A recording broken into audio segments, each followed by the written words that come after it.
Hey guys! Sobrang foggy ngayon sa city, as in. Grabe, parang, parang magpapasalamat ka na you're the one in Baguio. Good weather, malamig, and slow living. So eto, ipapakita ko sa inyo.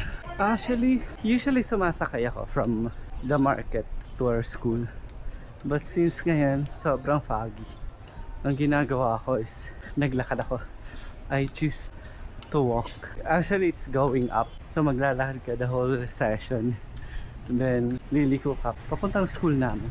So maraming ngayong tents because it's session in bloom. Pero magandang maglakad.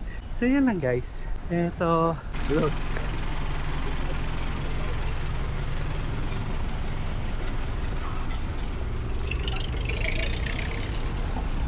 Ito na ang Shibuya ng Baguio.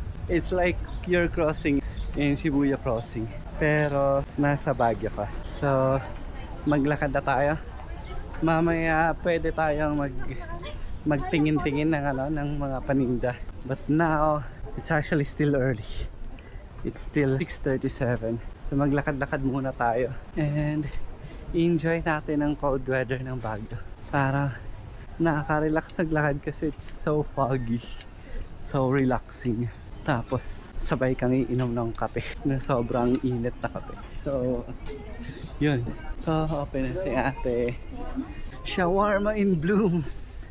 Ang daming shawarma dito guys, as in sa sobrang lamig. So paakyat tayo.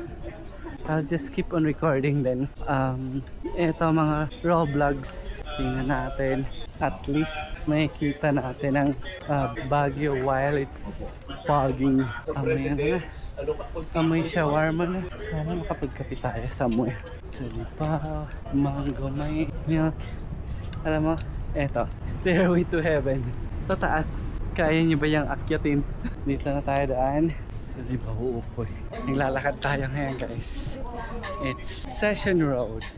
Habang wala pang mga tao. So, maganda tayo. Actually, pwede naman dito mag-park. Pero, since close ang session, kailangan wala mga sasakyan. Pero mga shawarma ang nandito.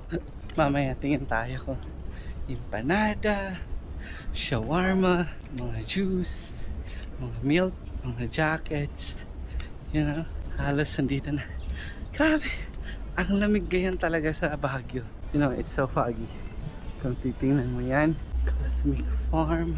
Yan. So nagpapasalamat talaga ako na I am here in Baguio. Grabe, parang nag-aaral ka at the same time parang nagbabakasyon na din.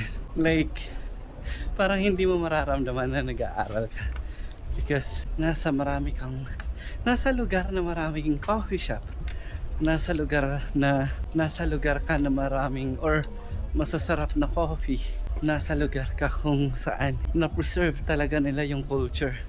So, of course, may mga halo na. Pero, the Cordilleras, the Mountain Province, Kalinga, basta the upper region, na-preserve talaga nila yung culture nila and traditions.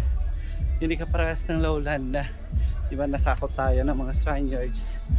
That's why majority of the ginagawa natin is yung mga tradition ng Spaniards. So may music dito. Patayin ko muna.